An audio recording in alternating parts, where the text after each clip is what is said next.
जय गुरुदेव। जय गुरुदेव। परम पूज्य स्वामी जी महाराज के चरणों में कोटि कोटि नमन। और आप सभी को मेरा प्यार भरा जय गुरुदेव।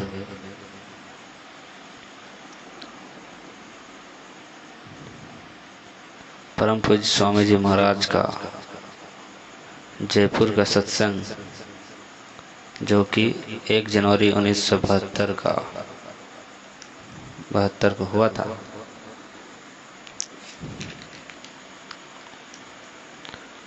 उसको हम लोग आज सत्संग को बढ़ाएंगे, उन्हीं की कही गई बातों को सुनेंगे। जय गुरुदेव। जय गुरुदेव। स्वामी जी ने कहा कि महासंकट आएगा, महासंकट आएगा। 14 मार्च 1971 को रामलीला मैदान में पूरब के संग्राम का इशारा किया तो लोग मानने को तैयार नहीं थे। जब सभी घटनाएं सामने आने लगेंगी तो विश्वास होगा।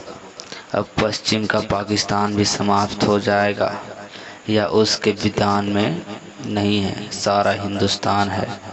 नेपाल, तिब्बत, लंका भी भारत में आ जाएगा, यानी नेपाल, तिब्बत और श्रीलंका भी भारत में मिल जाएगा। बहुत से अन्य देश भी मिल जाएंगे। सारे विश्व के लोग अपने सभी आधुनिक हथियारों को इकट्ठा कर एक साथ आक्रमण कर दें, पर भारत को मेट नहीं सकते। बर्मा भी भारत में मिल जाएगा, लेकिन भारत के सामने भी महासंकट आएगा। भगवान कृष्ण के सामने भी महाभारत हुआ था। अब आगे की बातों को याद रखो। आगे सूखा हुआ अकाल पड़ेगा, आगे सूखा हुआ अकाल पड़ेगा। जब सूखा पड़ेगा तो नदी, डैमों, बांधों, कुओं में पानी नहीं रहेगा, जनरेटर नहीं चल सकेंगे, अन्न की कमी व भूखमरी से विश्व में हाहाकार मच जाएगा। यह सब तुम्हारे कर्मों का फल है। तुम्हारे कर्मों का फल है। यह सब तुम्हारे कर्मों का फल है। तुम्हारे पाप के घड़े का जहर तुम्हें मार देगा। बीमारियां भी फैलेंगी, जैसे कि अभी कोरोना नाम का बीमारी 2 वर्षों से हाहाकार मचा रखी है, और पता नहीं कब ये जाएगा। अगर ऐसी बीमारियों से बचना चाहते हो तो गंदे वस्तुओं का खान पान त्याग दो, शुद्ध शाकाहारी बनो। बड़े ध्यान से सुनो गुरु भक्तों, भारत विश्व गुरु होगा। या तो 1972 का पहला दिन है। सुरक्षा परिषद अमेरिका से टूटकर भारत में आ जाएगी, और सारे मुल्कों का न्याय भारत में ही होगा। भारत में पूर्ण गठन होगा। छोटे छोटे बहुत से देश टूट टूट कर भारत में मिल जाएंगे। विश्व में भारत सबसे बड़ा देश होगा। अन्य छोटे देशों को भी टूटकर अन्य बड़े बड़े देशों में मिल जाएंगे। भारत सबका मुखिया व गुरु होगा। परमात्मा का डंडा चलेगा। आगे भारत व विश्व में हिंदी व संस्कृति के कॉलेज खुल जाएंगे। हिंदू धर्म विश्व स्वीकार कर लेगा। यह सब आश्चर्यजनक नहीं है। चाहे जब आ जाए, परमात्मा का डंडा बुरे काम पर चलेगा। परमात्मा तुम्हारे ऊपर है। जिसको तुम नहीं देखते हो, तुमने क्षणिक सुख देने वाली भौतिक वस्तुओं को पाकर कर्म धर्म सब छोड़ दिया। अब भारत को शाकाहारी होना है। आगे कोई भी राष्ट्रपति शराब, मांस, ताड़ी इत्यादि अखाद्य वस्तुओं को सेवन नहीं करेगा, न रिश्वत लेगा। कारण बनने का कार्य 70 से 80 तक, यानी 1970 से 1980 तक देश व दुनिया का तख्ता बदल जाएगा। इतना परिवर्तन होगा जो तुम्हारे ध्यान में नहीं, परंतु सन 1980 तक तुम्हारे कचमुर निकल जाएगा। भगवान राम ने 12 वर्षों तक शारीरिक व मानसिक एवं आत्मिक शक्ति का संग्रह किया। बाद में रावण वायुयान से आया व सीता को ले गया। यह कारण बना था उसका मृत्यु का। फिर सुग्रीव व हनुमान आदि लोगों ने साथ लेकर राम ने दुष्टाचार निशाचर को मारा व सीता को अयोध्या में ले आए। यह कर्म बना। इसी प्रकार कार्य 1972 के आगे 7 वर्षों में होगा। आप इन 10 वर्षों में सुख शांति, सोना चांदी नहीं पा सकते हैं। सबका जीवन अंधकार में है। मैं तो आपका कुछ धर्म की बातें बताने आया हूँ, परंतु चौराहे पर बैठकर कौन धर्म की बातें सुन सकता है और समझ सकता है। तुम्हारे लिए धर्म एक बाजार की वस्तु है। नेता, अधिकारी, किसान, मजदूर, छोटे बड़े सबका जीवन अंधकार में रह जाएगा। बच्चों को नौकरी नहीं मिलती, जिससे वे माता पिता, परिवार, समाज, देश के लिए दुखदायी हो रहे हैं। भविष्य में कॉलेज से निकलते ही सबको घर बैठे ही नौकरी मिल जाएगी। सभी लोग राष्ट्र की सेवा एवं विकास में भाग लेंगे।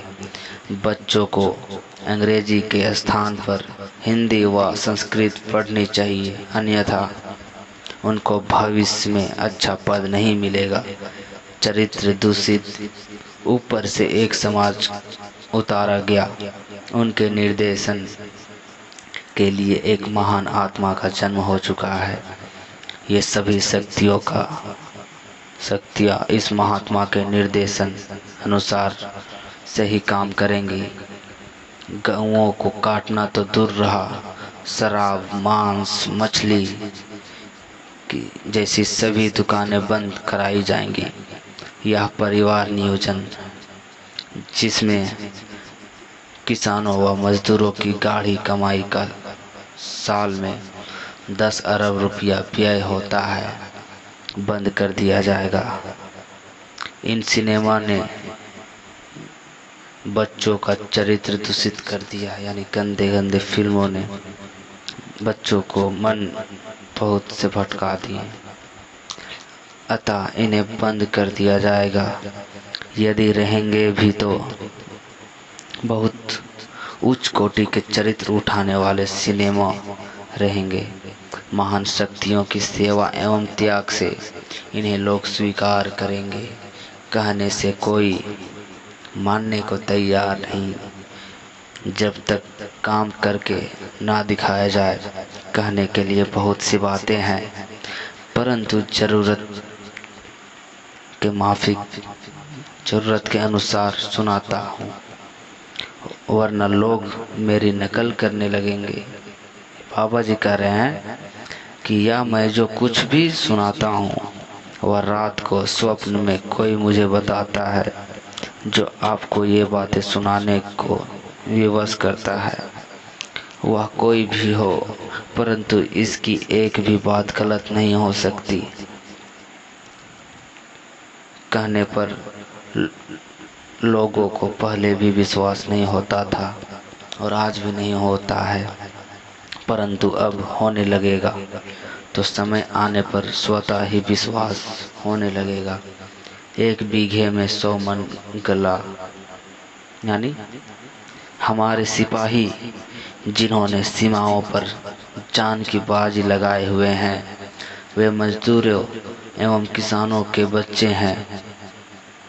गरीब लाचार के बच्चे जो बॉर्डर के किनारे एकदम देश की सुरक्षा करते रहते हैं।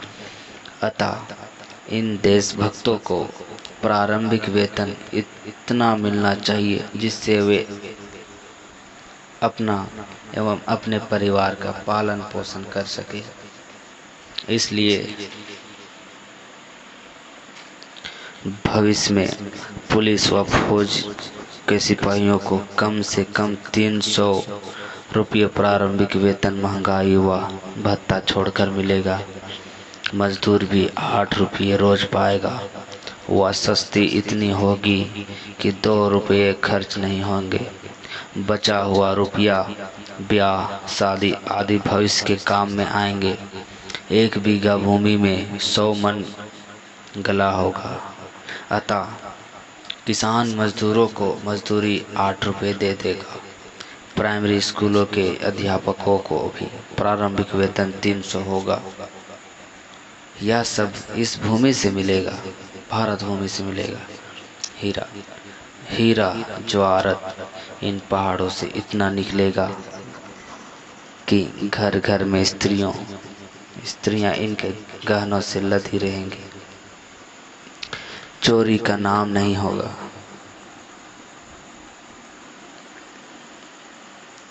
सभी मकान बिना ताला कुंजी के पड़े रहेंगे। यह सब बातें तुम्हारे लिए स्वप्न है।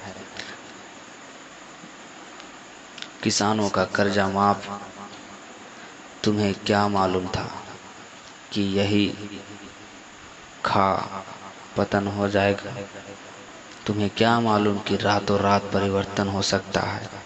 किसानों का सरकारी व गैर सरकारी सारा कर्जा माफ कर दिया जाएगा। फिर उनको उठाकर खड़ा कर दिया जाएगा। सब धर्म, कर्म व सेवा में लग जाएंगे। कैसा प्रजातंत्र!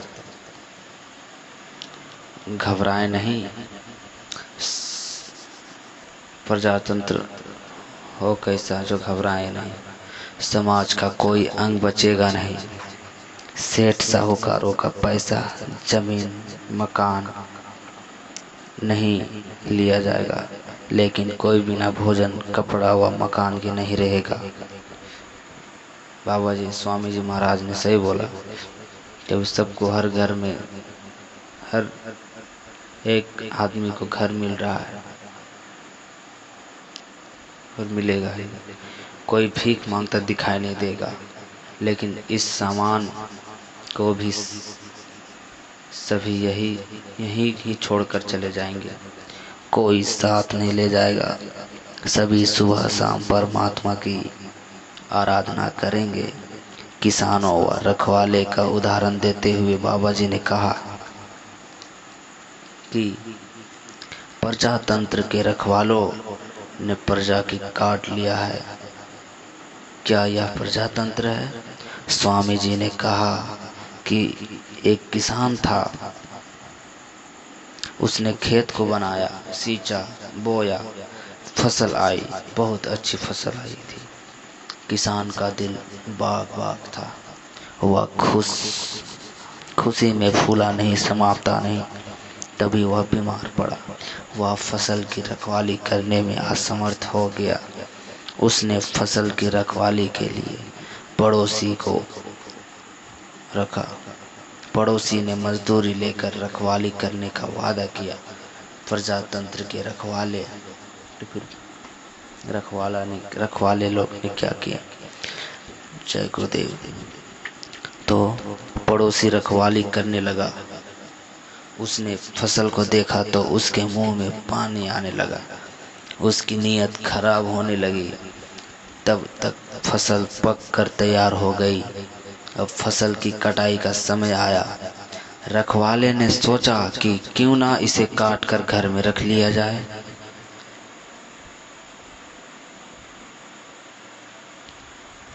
रखवाले ने हंसिया लेकर खड़ी फसल की बालियां को काट लिया।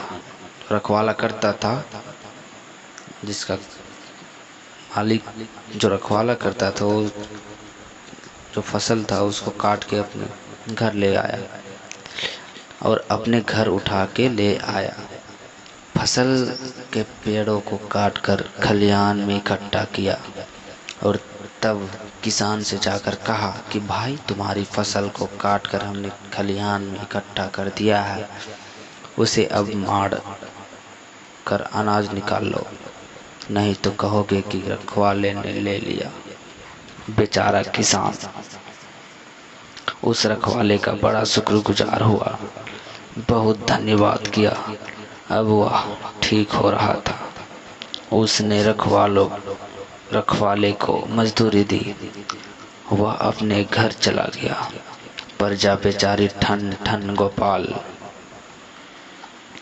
इधर किसान खलिहान में गया, वहाँ फसल को मारा। जब अनाज के लिए ओसाया, अनाज के लिए तैयार किया, तो केवल भूसा ही सब उड़ गया। अनाज का एक भी दाना नहीं आया। बेचारा किसान हाथ से सिर पकड़े रोक रोक कर रोने लगा। रखवाले ने सारी फसल के अनाज को काट लिया। किसान बेचारा रोता रह गया। उसी प्रकार प्रजा के रखवाले ने सारी प्रजा को काट लिया।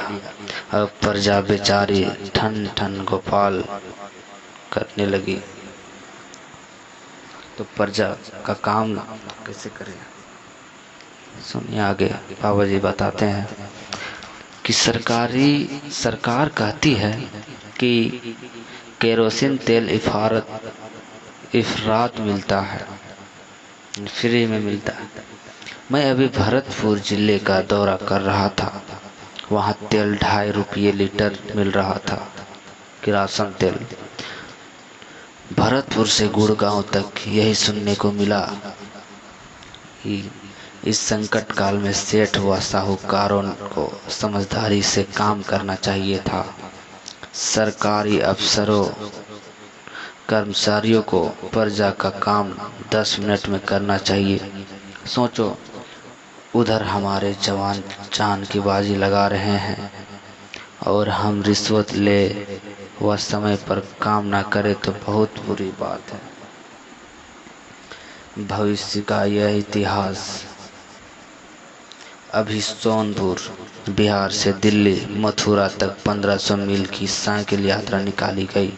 उसमें इतनी साइकिलें थीं कि घंटों घंटों खड़ा रहकर कोई गिन नहीं सका। 50 से 50 मील पर यात्रियों के पड़ाव थे व उनके साथ बहुत सी बसें, मोटरें व मोटरसाइकिलें थी। हर पड़ाव पर 2-2 व 3-3 लाख श्रोताओं यानी औरतों की भीड़ थी। ये लोग यात्रियों का इस तरह से स्वागत कर रहे थे जिसका वर्णन नहीं हो सकता है। इस यात्रा में लाखों लोगों का जन जागरण हुआ। इसकी एक फिल्म बन गई है जो भविष्य में एक इतिहास की साक्षी होगी। झंडा ना खोलने का रहस्य। आगे हम लोग सुनेंगे झंडा ना खोलने का रहस्य। जय गुरुदेव। दिल्ली में हमारा झंडा नहीं खोला गया। यात्रियों को बताया गया कि इसका कारण यात्रा की समाप्ति पर बताया जाएगा। 3 दिसंबर 1971 को कानपुर में यात्रा की समाप्ति कर रहा था। उसी समय मुसलमानों से अपील कर रहा था कि वे पाकिस्तान का स्वप्न ना देखे व भारत को अपना राष्ट्र समझे। इतने में ही लड़ाई का बिगुल बज गया। अब धर्म की रक्षा कैसे किया जाए?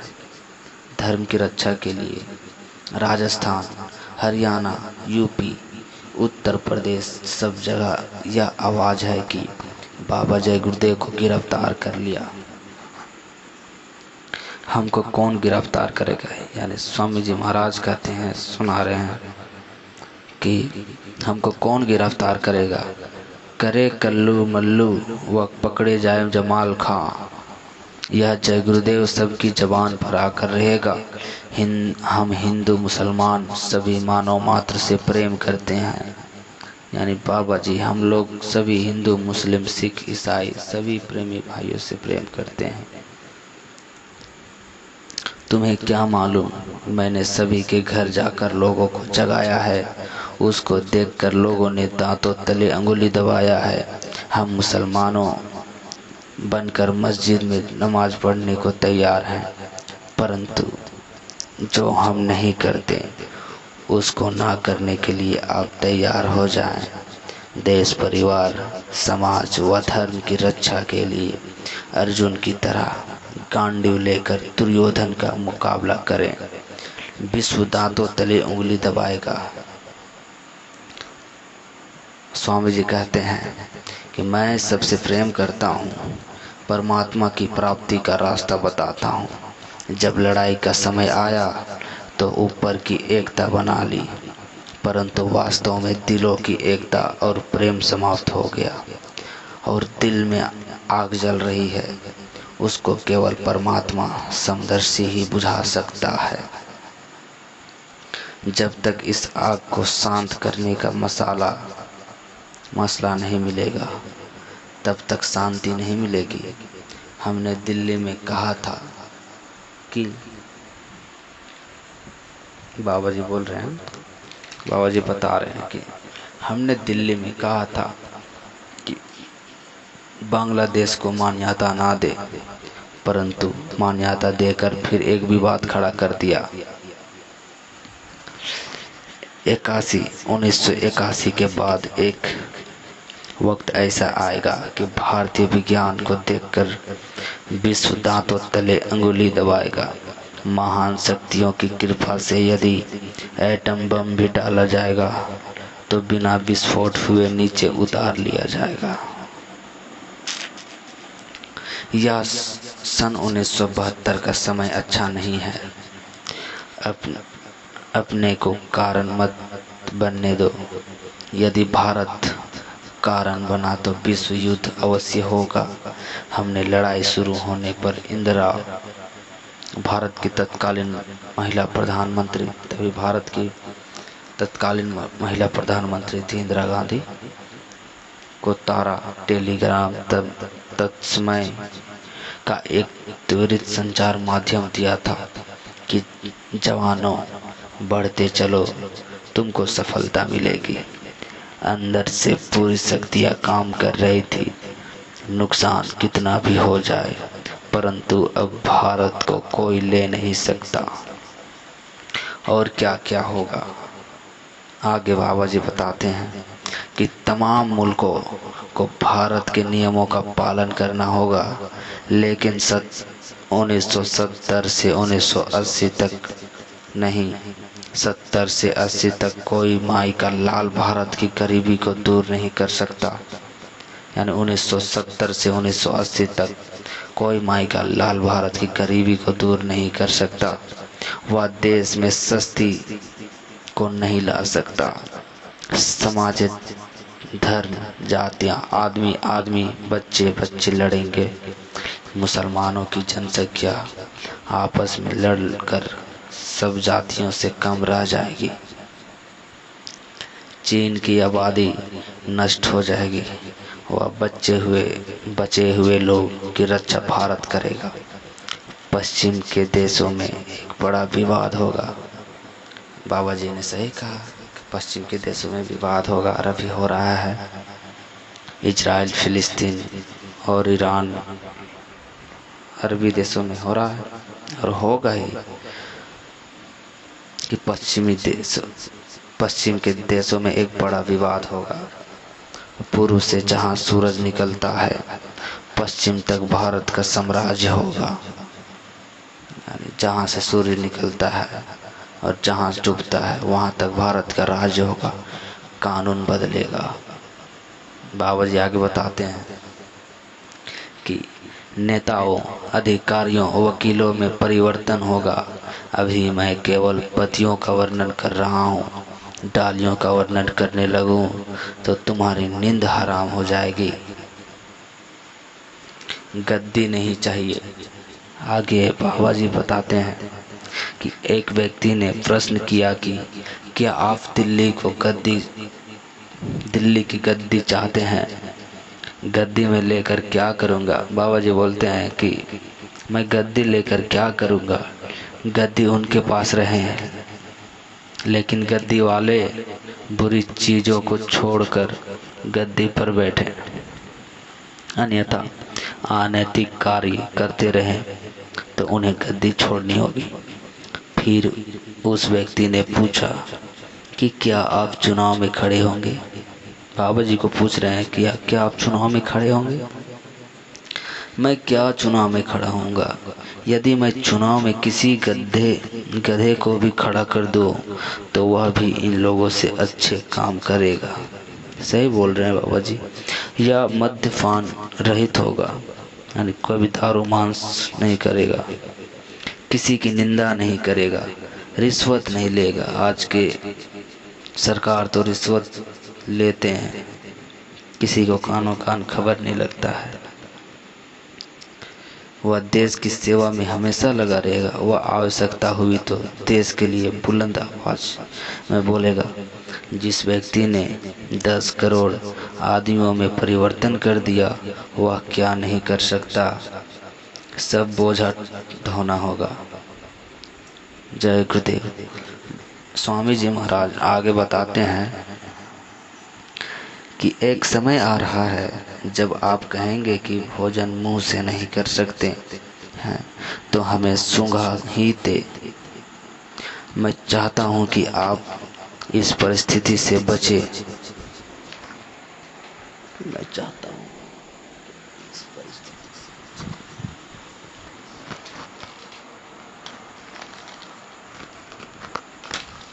से। यदि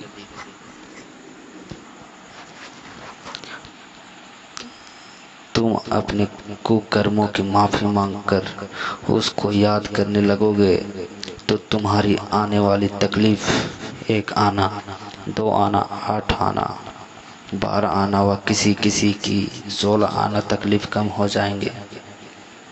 अपने बच्चे को सार्थक बनाओ। कुछ पूंजी जमा करके साथ ले चलो। जो भौतिक धन तुमने इकट्ठा किया है वह साथ नहीं जाएगा। यानी सुमरन, ध्यान, भजन करो, कुछ अच्छा काम करो, लालच से दूर रहो। मरना जीना निश्चित है। इस धरती पर जन्म हुआ है तो मृत्यु भी अवश्य होगा।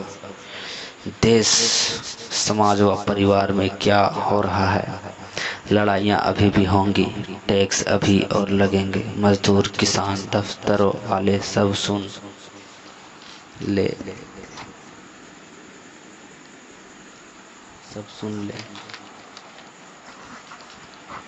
कि यह सब आपको देना होगा। बहुत सी चीज़ों पर कंट्रोल होगा। अतः आचरण शुद्ध करो, व्यवहार शुद्ध करो, संग्रह वृत्ति से बचो। यानी फालतू की चीज़ों मन में ना भरे, इकट्ठा ना करें, अच्छे कर्म करें, यही साथ जाएगा और कुछ जाने वाला नहीं है। यह बोझा तुमको रो रो कर ढोना होगा। हम आंदोलन, हड़ताल, तोड़ फोड़ करने वाले के साथ नहीं है। तुम्हारी आवश्यकता की पूर्ति होगी, अतः इनमें तुम शामिल ना हो, अन्यथा तुम्हें कारण बनना होगा।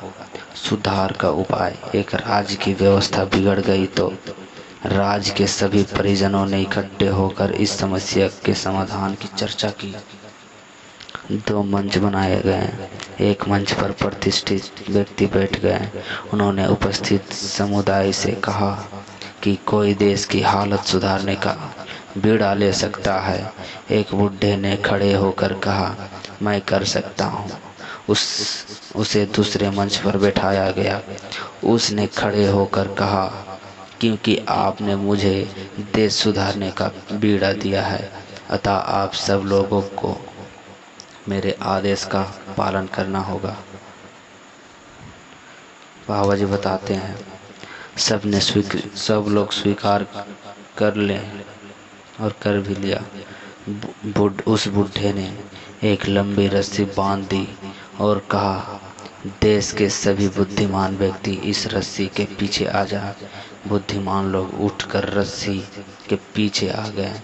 उसने उन सभी लोगों को एक कैंप में बंद कर दिया और देश के लोगों को शाकाहार व सदाचारी बनाने की व्यवस्था कर 1 वर्ष में देश की व्यवस्था ही सुधार डाली। नाम से नहीं, काम से मतलब। बाबा जी आगे बताते हैं कि देश की जनसंख्या इस समय 65 करोड़ है, जिसमें कांग्रेस को केवल 6 करोड़ मत मिले। 65 करोड़ पर 6 करोड़ व्यक्ति शासन कर सकते हैं, तो क्या 20 करोड़ का जनमत अनैतिक कामों को समाप्त नहीं कर सकता है? हम तो धोबी हैं, लेकिन कपड़े धोने वाले नहीं। मन, चित्त, बुद्धि व आत्मा को धोने वाले, जीवात्मा को साफ करके दिव्य नेत्र खोलने वाले हैं।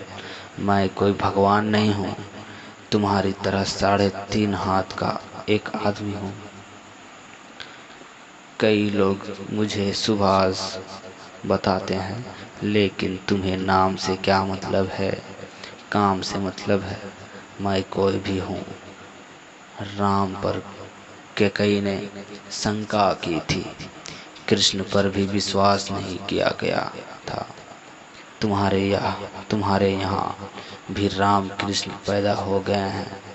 उनको इतना जन समर्थन मिलेगा कि सब कुछ स्वतः ही हो जाएगा। सब कुछ हो सकता है और कुछ भी नहीं। यह पाकिस्तान के सेनाध्यक्ष जिन्होंने राष्ट्रपति पद को कब्जाया जा सकते हैं,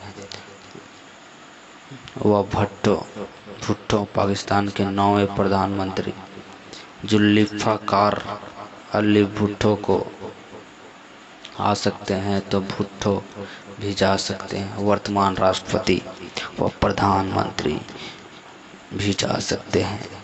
मौत को सामने रखकर काम करो तो नक्शा सामने आएगा। भारत के लोगों, इजराइल से दोस्ती कर ले, अन्यथा अंत में तो हो ही जाएगी। यानी बाबा जी ने उसी टाइम बताया था कि इजराइल से दोस्ती कर लो, नहीं, और ये भी बताए थे कि नहीं करोगे तो अपने आप दोस्ती हो जाएगी, और इजराइल से भी दोस्ती है। जय गुरुदेव। स्वामी जी महाराज ने अमृत बेला का समय बताया, तो आप लोग भी जान लो कि प्रातः काल का समय भजन के लिए अच्छा होता है। वातावरण शांत रहता है। महात्माओं ने कहा है कि प्रातः काल की अमृत बेला में जो साधना की जाती है, उससे आत्मिक उन्नति में बड़ी मदद मिलती है। मन की एकाग्रता के लिए अमृत बेला के समय को चतुर साधक बेकार नहीं जाने देंगे। बाबा जय गुरुदेव जी महाराज का कहना है, शाकाहारी रहना है। जय गुरुदेव। जय गुरुदेव। जय गुरुदेव।